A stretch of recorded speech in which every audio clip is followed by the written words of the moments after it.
Bismillahirrahmanirrahim. Assalamualaikum warahmatullahi wabarakatuh. Hamdan wa syukranillah, amma ba'd. Alhamdulillah, pada kesempatan berbahagia ini, pagi yang cerah ceria ini, kita masih bisa bertemu dalam keadaan pandemi COVID-19. Dalam kondisi apapun, semuanya wajib kita syukuri. Pada kesempatan berbahagia ini, insya Allah saya akan bawakan sebuah presentasi makalah bisnis Dutch World. Yang insya Allah di dalamnya akan ada beberapa hal-hal yang ingin saya paparkan mengenai Dutch World. Baiklah, yang pertama adalah latar belakang berdirinya Dutch World.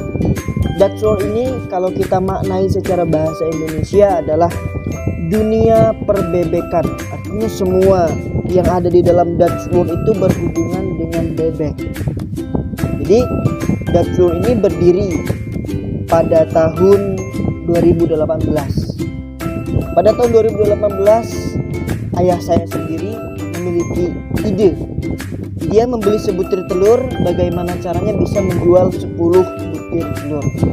Maka tidak ada lain, caranya adalah dengan menetaskan telur tersebut sehingga menjadi induk ataupun induk bebek yang bisa menghasilkan telur yang bisa untuk dijual.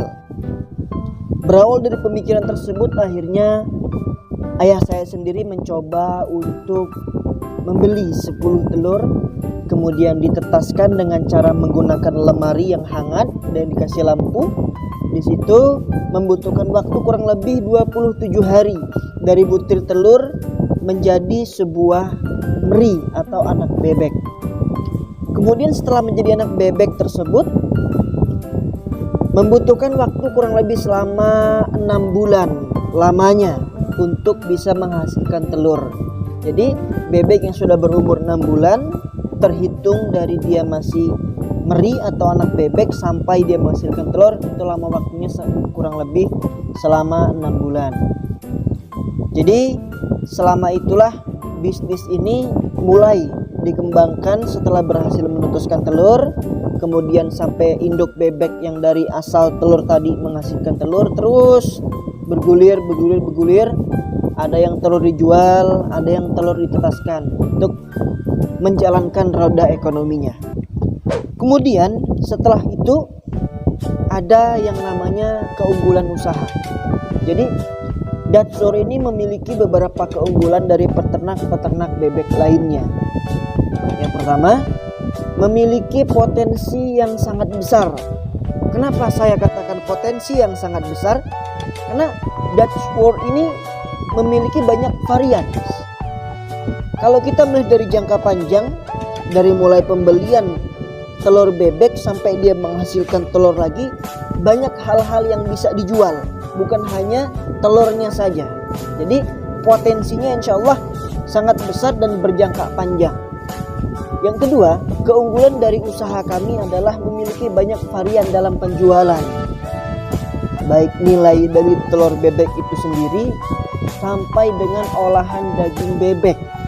Bayangkan saja, dari telur bebek bervarian asin dan bervarian tidak asin atau normal, kemudian dari meri, jadi dari meri tadi sampai ke dia bebek yang menjadi induk bebek yang dewasa, itu semuanya bisa dijual.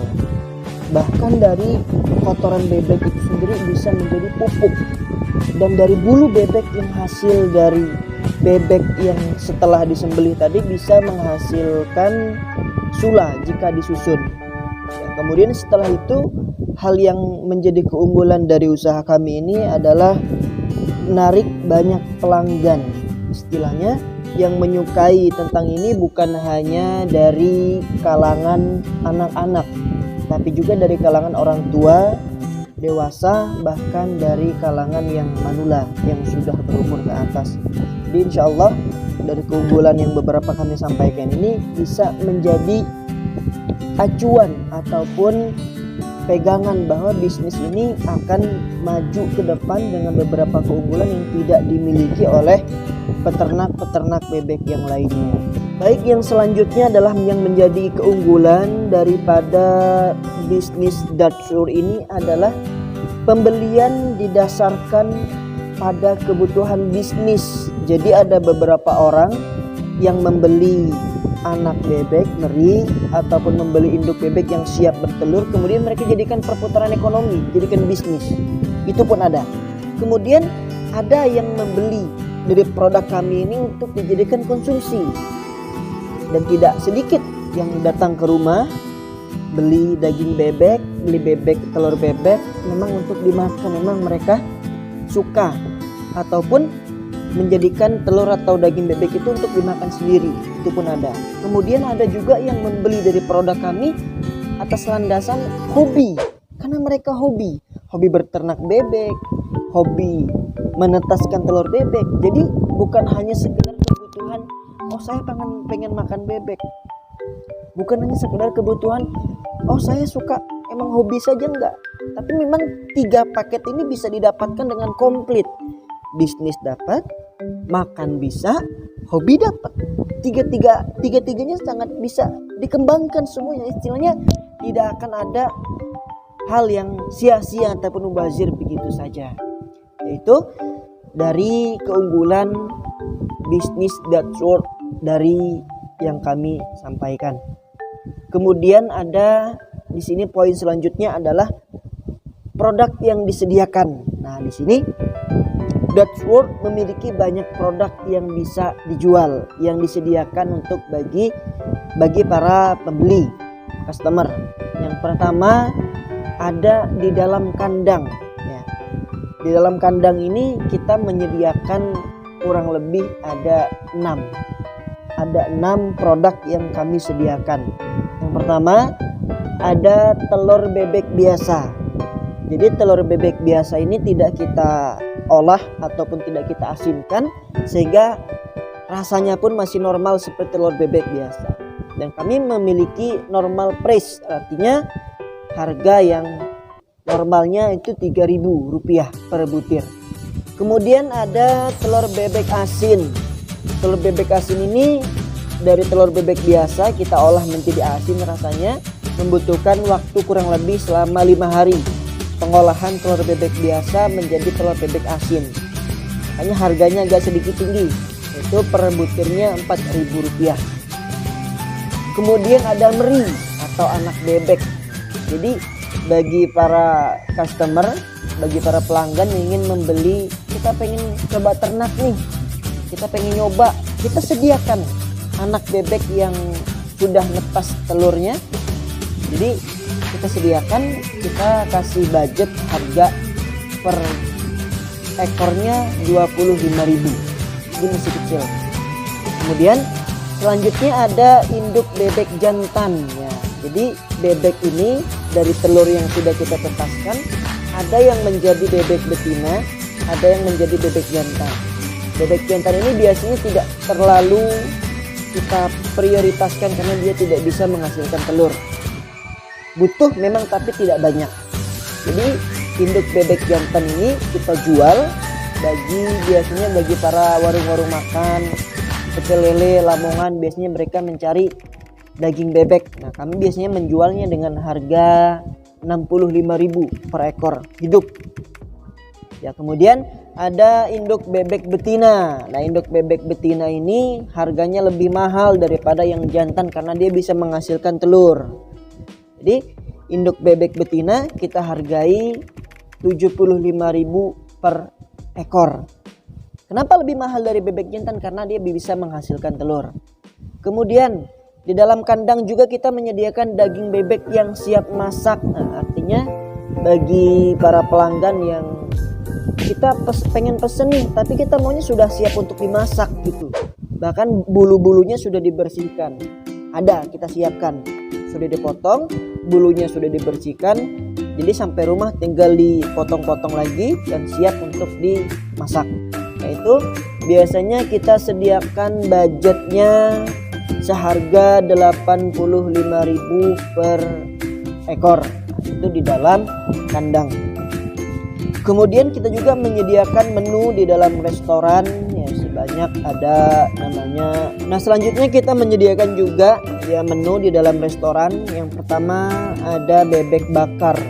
Jadi bedanya dalam kandang dengan dalam restoran ini, kalau di restoran kita sudah mengolahnya menjadi makanan yang siap santap. Jadi yang pertama ada bebek bakar. Ya, bebek bakar ini kita memiliki budget atau kita kasih harga 35.000 satu porsi. Kemudian bebek lempah kuning. Nah, jadi lempah kuning ini adalah salah satu makanan khas yang ada di Bangka Belitung. Jadi kalau dia orang Bangka asli, dia pasti tahu dengan yang namanya lempah kuning. Lempah kuning, bebek lempah kuning kita kasih harga 40.000 satu porsi. Yang kedua, yang ketiga ada bebek goreng. Nah ini mungkin sudah biasa ya, ini menu biasa yang sudah ada di warung-warung makan. Kita kasih harga 30.000. Kemudian ada bebek geprek. Nah, bebek geprek ini kita kasih harga 33.000 satu porsi. Kemudian ada bebek rica-rica. Nah, bebek rica-rica ini juga dengan olahan juga, mungkin dengan rasa yang berbeda. Kita kasih harga 30.000. Kemudian ada menu baru ya, baru kita launchingkan, itu ada bebek mendoan. Istilahnya kalau ada tempe mendoan, kenapa nggak ada bebek mendoan? Bebek mendoan ini khas Cilacap ya. Jadi ini memang ada beberapa menu yang kita masukkan, ini memasuki makanan khas beberapa daerah, dan harganya pun kenapa kita kasih lebih mahal? Karena dia memiliki nilai seninya ataupun budaya dari daerah tersebut. Bebek mendoan kita kasih harga 40.000. Nah itu menu yang tersedia di restoran kami. Mungkin beberapa nanti jika memang berjalan dengan baik, kita akan cari resep-resep yang khas dengan beberapa daerah. Ya kemudian yang selanjutnya setelah menu yang disediakan dari Dutch World ini, kita juga memiliki sistem pemasaran. Nah, bagi teman-teman yang penasaran sih bagaimana Dutch World itu memasarkan produknya. Sistem pemasaran dilakukan untuk memperkenalkan ya dan mengembangkan produk ini adalah melalui mulut ke mulut. Itu yang pertama. Mungkin jika memang usaha kemarin kita dari tahun 2018 itu masih kecil, dari tangga ke tetangga yang lainnya, dari mulut ke mulut, sampailah satu daerah sudah tahu. Sekarang bahkan ada orang-orang yang jauh ya datang ke tempat kita, ditanya taunya dari mana, katanya dari si A, dari si B, sampailah ke jauh dari mulut ke mulut. Kemudian dari mulut ke mulut yang selanjutnya adalah menyebarkan brosur. Jadi setelah ada omongan dari mulut ke mulut, kita juga menggunakan menyebarkan brosur. Setelah kita bikin desain brosurnya, kita menjadikan produk ini, apa yang kita jual kita sebarkan. Dan kita sediakan di situ kontak kita atau nomor kami. Kemudian memasang spanduk ya. Jadi insya Allah ya, ini mungkin memasang spanduk belum dilakukan, tapi rencana selanjutnya kita akan mencoba untuk memasang spanduk. Itu yang kita lakukan untuk memasarkan Dutch World ini. Namun kita juga ada melalui online, kita memasarkan melalui online ya, seperti lewat media sosial, kemudian BBM, ya banyak. Bukan hanya saja lewat offline, tapi kita juga menyebarkan lewat online, Facebook, WA, Twitter, BBM, dan lain sebagainya. Jadi insya Allah dengan ada pemasaran ini, orang-orang akan kenal dan tidak asing lagi dengan nama Dutch World. Kemudian di sini setelah ada pemasaran, ada yang namanya model bisnis model kanvas. Jadi dari bisnis model kanvas tersebut dapat disimpulkan bahwa ada 9 segmen yang harus kita perhatikan. Yang pertama itu customer segment. Apa itu customer segment? Jadi Jadi dalam menjalankan roda bisnis, pertama organisasi itu harus melayani, harus menetapkan siapa yang harus dilayani. Istilahnya kalau dalam bahasa kita sehari-hari, kita jual ini, siapa yang mau beli produk kita, bahasa kasarnya seperti itu. Jadi customer segment yang dimiliki, yang dituju oleh Dutch World ini banyak. Kalau kita lihat berdasarkan demographic segmentation, maka anak-anak, remaja, orang tua, bahkan orang yang belum pernah makan daging bebek pun ketika dia mencicipi rasa daging bebek yang sangat khas, dia akan suka. Jadi kalau dilihat dari segmentation, dari demografi segmentation, anak-anak, remaja, orang tua, semuanya insya Allah suka dengan daging bebek. Nggak suka dengan daging bebek, maka suka dengan telurnya. Ada orang yang nggak suka dengan telur, nggak suka dengan daging bebek, tapi dia suka ternak bebek. Ada. Jadi beberapa yang kita survei di lapangan, di masyarakat, ternyata masyarakat ini memiliki kebiasaan berbeda-beda. Ada yang nggak suka berternak, tapi sukanya dagingnya aja. Ada yang nggak suka daging, tapi sukanya telurnya aja. Macem-macem. Itu jika dilihat dari demographic segmentation. Kemudian jika dilihat dari behavior segmentation, yang menjadi customer segment kita itu yang menjadi momen-momen tertentu. Apa maksudnya? Misalkan ketika pada hari raya, biasanya orang-orang mencari daging bebek. Dan ini sering terjadi, orang-orang sering bertanya, ada nggak daging bebek? Karena untuk bakar-bakar biasanya. Ada nggak telur bebek? Ada nggak anak bebek? Sering sekali orang mencari itu ketika momen-momen hari raya, Idul Fitri, Idul Adha. Nah, kebetulan di Bangka Belitung ini hari rayanya lebih banyak dibandingkan daerah-daerah lain. Ada Ruah, ada Maulid. Nah, dua momen ini di Bangka Belitung diadakan seperti hari raya Idul Fitri. Jadi mereka akan sering mencari produk bebek. Kemudian setelah customer segmentation ada yang namanya value proposition. Apa sih value proposition? Value proposition adalah manfaat yang ditawarkan organisasi kepada segmen pasar yang dilayani. Istilahnya tuh, alasan apa sih orang tuh membeli produk kita? Ya tentu saja value proposition akan menentukan segmen pelanggan yang dipilih. Atau sebaliknya, value proposition juga akan mempengaruhi komponen lain seperti channel atau customer relationship.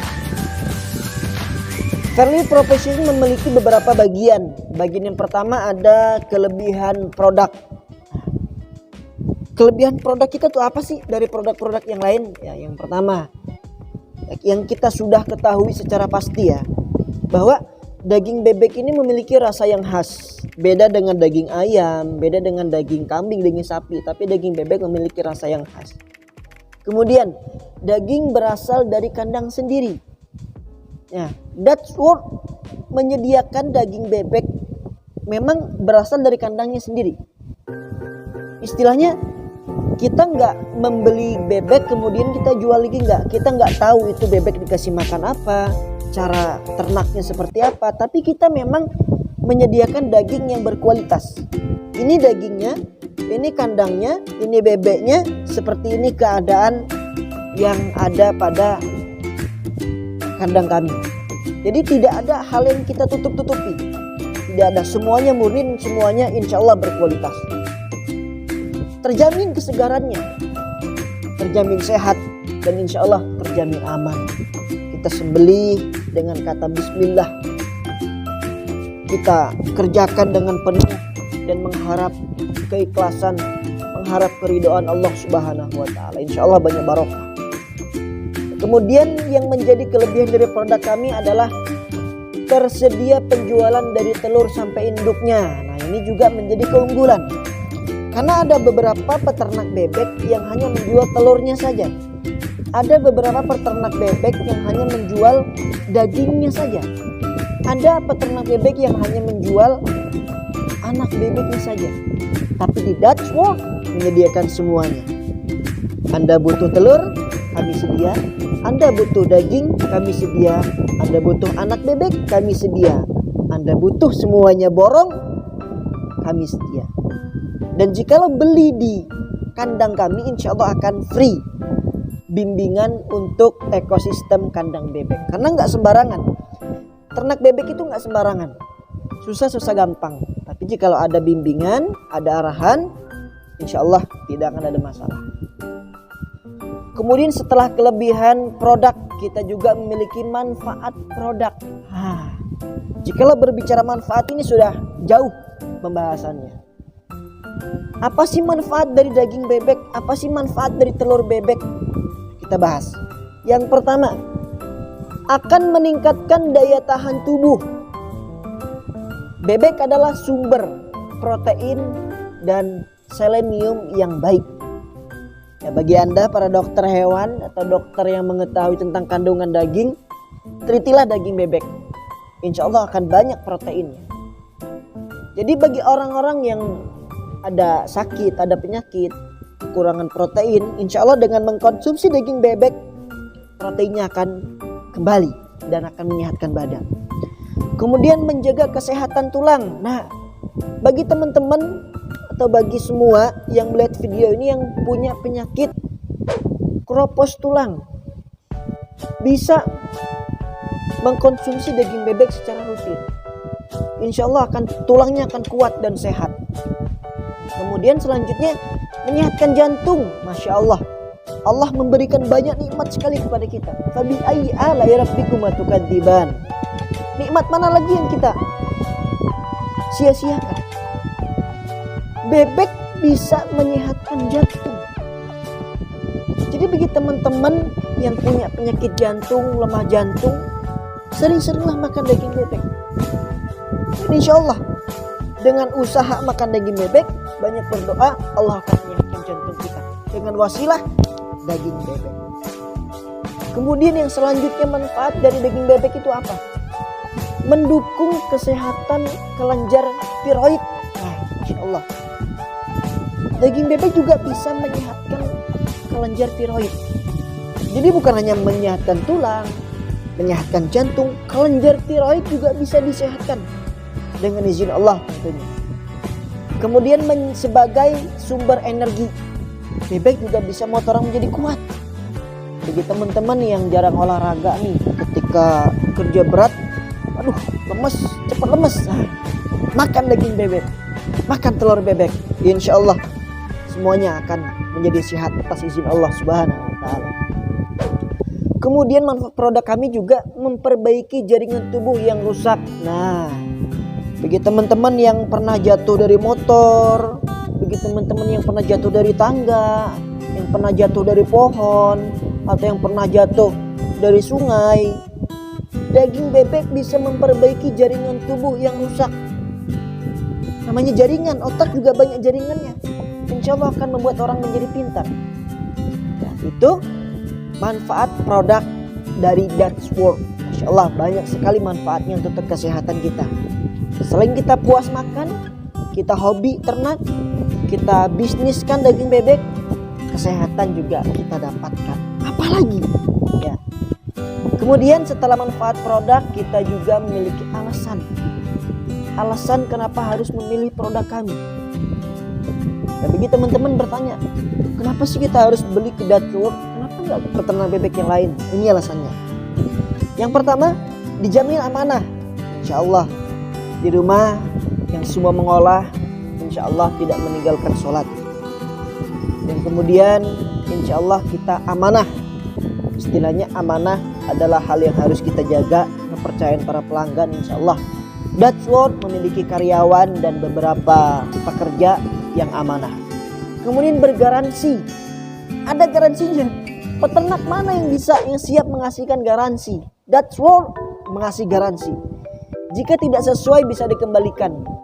atau uang kembali. Misal beli bebek dari kandang sampai rumah, ternyata sampai rumah mati. Nah, bisa kita tukarkan. Atau beli daging bebek, ternyata setelah buka di rumah busuk, bisa diganti atau uangnya kita kembalikan. Tapi beda cerita. Kalau beli daging bebek di kandang sudah kita lihat, kita taksir, kita pandang bagus dan tidak ada masalah. Kemudian setelah dibawa ke rumah, karena ekosistem di rumah nggak baik, mati, kita nggak ada garansi. Istilahnya kalau memang dari kesalahan kami, dari kelalaian Dutchworld sendiri, kita akan kasih ganti rugi. Nah, itu kenapa harus milih produk kami. Ya, kemudian ada channel. Channel itu apa sih? Nah, channel ini merupakan sarana bagi organisasi untuk menyampaikan value proposition kepada customer segment yang dilayani. Jadi channel ini adalah jalan untuk orang mengenal Dutchworld itu apa sih, dia menjual apa, dia menyediakan apa. Nah, itu fungsi dari channel. Nah, Dutchworld ini memiliki channel ataupun jalan atau sarana untuk menyampaikan, menyebarkan tentang produk yang dimiliki Dutchworld yang melalui offline dan online. Sudah kami singgung di atas tadi. Offline bisa kita lihat dari mulut ke mulut, dari brosur, dari spanduk. Kemudian kalau online melalui media sosial. Bahkan insya Allah jika memang memungkinkan ke depannya kita akan masukkan ke all shop, kita kirim ke orang-orang yang pesan dari luar daerah. Kemudian selanjutnya ada revenue stream atau sumber pendapatan. Dari mana sih pendapatan Dutchworld ini? Pemasukannya dari mana saja? Revenue stream ini merupakan bagian yang paling vital di mana organisasi memperbolehkan pendapatan dari pelanggan. Dari mana Dutchworld mendapatkannya? Yang pertama, penjualan daging bebek. Dengan berbagai macam olahan, bebek geprek, bebek carika, bebek mendoan, bebek goreng, bebek rempah kuning, bebek dan lain sebagainya, akan mendapatkan pemasukan dari penjualan yang tadi, penjualan restoran. Kemudian juga ada penjualan kandang, dari telur bebek, dari meri, dari bebek jantan, bebek betina, kemudian daging yang siap untuk dimasak. Nah, Masya Allah banyak sekali pendapatannya. Gak kurang-kurang lagi dari kotoran bebek. Kotoran bebek juga bisa dijual untuk pupuk tanaman. Dari bulu bebek yang diolah menjadi sulak untuk bersih-bersih meja, bisa menjadi pemasukan. Gak ada yang dibuang sama sekali. Luar biasa. Nah, itu revenue stream. Kemudian ada customer relationship. Nah, ini yaitu cara organisasi menjalin ikatan dengan pelanggannya. Itu dengan cara pelayanan prima, pelayanan purna, jual atau garansi. Nah, di sini customer relationship ini bagaimana cara kita membuat orang itu nyaman dengan produk kami. Bagaimana cara mempertahankan para pelanggan. Yang pertama ada selalu melayani dengan ramah dan tamah. Insya Allah kita berusaha menerapkan sistem syariah. Assalamualaikum, Bismillah. Kita selalu mengawali dengan kata-kata yang Allah langgamkan di dalam agama Islam. Kemudian tersedia banyak varian. Ya, saya katakan lagi sekali lagi bahwa peternak bebek lain itu hanya tidak bisa menjual seluruhnya. Ada yang hanya menjual telur, ada yang hanya menjual daging, bahkan ada yang hanya menjual bebeknya saja. Tapi di Dutchworld menjual semuanya, kami menyediakan. Kemudian memberikan garansi dan diskon. Pembeliannya banyak nih, misal satu truk, kita berikan diskon. Kemudian ada misalkan pengen dapat garansi, takut barang yang dia beli ternyata nggak sesuai, sampai rumah rusak, kita kasih garansi. Kemudian juga kita memberikan bimbingan ternak gratis, free, nggak ada bayar-bayar, nggak ada. Ada yang pengen belajar nih, pengen belajar bagaimana sih caranya kita ternak bebek sampai menghasilkan uang yang sangat banyak, menjadikan bisnis jalan, kita bisa bantu orang, kita bisa sedekah. Kita kasih bimbingan bagaimana cara membuat ekosistem kandang bebek. Kemudian ada yang namanya key activities atau aktivitas yang dijalankan. Apa sih aktivitas? Semua aktivitas yang berhubungan dengan produktivitas bisnis ini. Nah, bagi teman-teman yang penasaran nih apa sih aktivitas di dapur itu dalam mengolah atau mengembangkan bisnisnya? Nah, yang pertama adalah melakukan penetasan telur bebek secara terus-menerus ya. Jadi yang menjadi aktivitas kami selama 27 hari itu kita melakukan penetasan telur bebek, dan satu hari itu ada 3 kali balik sisi. Kalau misalkan telur bebek itu oval, yang dari jam pagi sampai siang kita balik sebelah kiri, dari siang sampai sore kita balik sebelah kanan, terus harus sabar, memang harus sabar. Kemudian yang selanjutnya melakukan penjualan dari telur bebek hingga kuliner olahan daging bebek. Ada orang-orang yang pesan lewat telepon, halo assalamualaikum pak, kita pesan daging bebek nih 10 ekor, tolong antar ke sini, kita antar. Itu juga aktivitas. Kemudian melakukan perawatan terhadap semua ternak bebek dari usia anak-anak sampai dewasa. Setelah telur itu menetas, nggak selesai di situ perjuangan kita. Kita rawat, jangan sampai bebeknya pincang karena bebek ini sensitif. Jangan sampai bebeknya mati, salah makan bisa menyebabkan kematian terhadap bebek. Jadi kita rawat sampai dia benar-benar kuat dan siap untuk bertelur. Kemudian melakukan pengasinan telur ya, siap jual dan konsumsi. Pengasinan telur ini berlangsung selama kurang lebih 5-6 hari sesuai dengan request para pelanggan. Kalau ada yang request nih, halo pak kita pesen telur nih yang asin banget ya, nah kita lebih lamakan pengasinannya. Ada yang pesan jangan terlalu asin, yang sedang-sedang saja, mungkin hanya sampai 4 atau sampai 5 hari. Kemudian setelah itu menyediakan stok pakan bebek. Bebek ini sangat suka sekali makan, satu hari makan 3 kali. Kalau dia telat makan, suaranya akan kemana-mana, wek wek wek wek wek. Jadi yang menjadi aktivitas juga menyediakan pakan bebek. Dan masya Allah bukan sedikit makan bebek, sudah kenyang saja belum berhenti bebek makan. Jadi luar biasa sekali ya teman-teman. Jadi menyediakan pakan bebek juga menjadi sebuah aktivitas. Jadi sebuah aktivitas yang sering kita lakukan. Kemudian melakukan sterilisasi kandang bebek. Ya, tentunya bebek itu menghasilkan bau yang kurang sedap. Kita juga melakukan sterilisasi supaya kandang bebeknya tidak terancam atau kandang bebeknya tidak terkena wabah penyakit.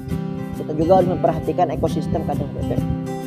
Ya, mungkin yang terakhir, kemudian membuat ekosistem kandang bebek yang layak huni. Ya, tentunya bebek juga memerlukan ekosistem yang sehat dong, bukan hanya manusia.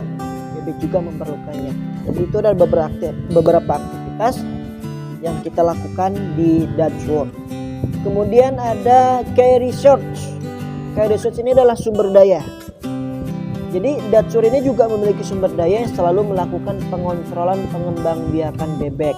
Jadi dari telur sampai anak meri sampai bertelur terus, supaya kita nggak kehabisan sumber daya dari bebek itu sendiri. Kemudian ada key partnership atau kerjasama. Nah, Dutch juga melakukan kerjasama dengan beberapa institusi atau lembaga. Yang pertama melakukan kerjasama dengan nelayan. Jadi Dutch ini melakukan kerjasama dengan nelayan dengan tujuan mendapatkan ikan. Ikan ini untuk apa? Untuk pakan bebek. Karena bebek ini juga membutuhkan protein, vitamin juga untuk dia bertelur.